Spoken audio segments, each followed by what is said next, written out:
Well, just back to this dictator Andrews, Victorians are writing to me in their droves saying, who can we appeal to?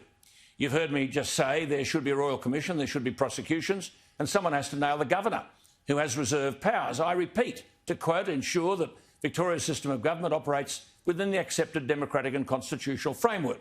Well, there is another fly in the ointment. Where is the Lord Mayor of Melbourne, Sally Capp, a Dan Andrews apologist who pretends to be independent? Her deputy on her election ticket is Nicholas Rees, a prominent Labor Party figure. He appears on Sky News here with Paul. Actually, he always seems to me to be a reasonable bloke. But here's the rub. A vote for Sally Capp is effectively a vote for Daniel Andrews. So I'm saying to Melbourne people, take this seriously. Postal voting closes this Friday, October 23. There is an outstanding alternative, independent, Nick Russian. He's young, he's presentable, he's a small businessman who owns a bar in the city, which cost him a fortune to fit it out. It's now closed under lockdown, along with all the hospitality venues.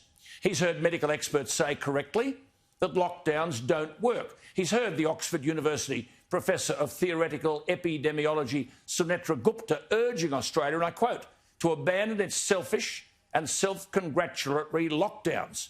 Well, this man, Nick Russian, is running for Lord Mayor of Melbourne, running on an independent, pro-business and pro-residents ticket.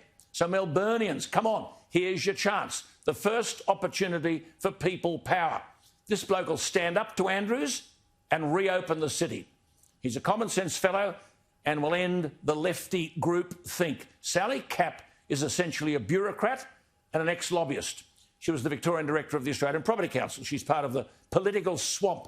Nick Russian joins us from Melbourne. Nick, thank you for your time. I hear you're Good evening, Alan. I hear you're a bit of a goer, and I understand Thanks for having me, mate. Not at all. Your wife, Rosalia, was born in Russia. So we've got Nick and Rosalia Russian. Rolls off the tongue, doesn't it? It rolls off the tongue very well. In fact, that was my terrible pickup line when I first met her, mate. So, yeah, that does roll off the tongue. Now, you've been married for 7 years. You've got two kids, Kingston 3 and Willow 6. Have you been called upon by senior people to run? Look, I was approached about 5 weeks ago, so it was a very, very last-minute approach. And, you know, the overall consensus was that there's just a massive detachment between leadership and small business and community at present. You know, me being from a small business background with many other hospitality operators feel that we're simply not being heard by our leaders at either state level or a council level. So, yeah, they're all career politicians and we don't feel like we're getting a voice. Well, these people have never had a business. I mean, you've got a stake, haven't you? You've invested millions in this new bar, Bambi. It's idle. It's locked down. You might have noticed a story today that there's a survey of 5 million people for the Centre of the Future of Democracy, a Cambridge University study, and it found that millennials, you're nearly one of these millennials, people between 22 and 38, are saying this is the first generation in living memory to have a global majority who are dissatisfied with the way democracy works. You're going to address that.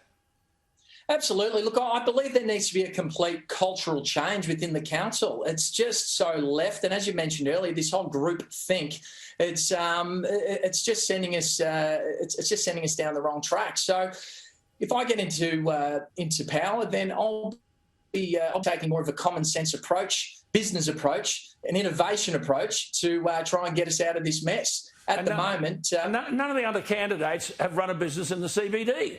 None of them at all. So, and Andrews knows nothing about small business. I mean, nothing at all. Has Sally Capp opened her mouth to represent Melburnians against what has been done to them? Absolutely not. And as you mentioned before, you know, her deputy on her re-election ticket is Nicholas Rees. So, you know, as you mentioned, if you're voting for Sally, you're really voting for Labor, and it's just disastrous. So, okay, well, now, Nick can't say this, but I will. Now, Melbourne, he needs you, you need him. There's a website, bringbackmelbourne.com.au, bringbackmelbourne.com.au. The voting is by post. You should have got something in your post on October 6th. The team is Nick Russian. The voting's already opened. As I said, you should have got the ballot on or after October 6th. And the last day for voting is this Friday, the day after tomorrow, the 23rd.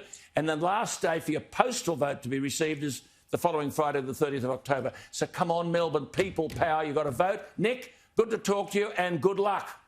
Good on you, mate. Thanks for having me. You're most welcome. There he is, a young bloke with a bit of get up and go, and he's got a stake in the whole thing. Bringbackmelbourne.com.au.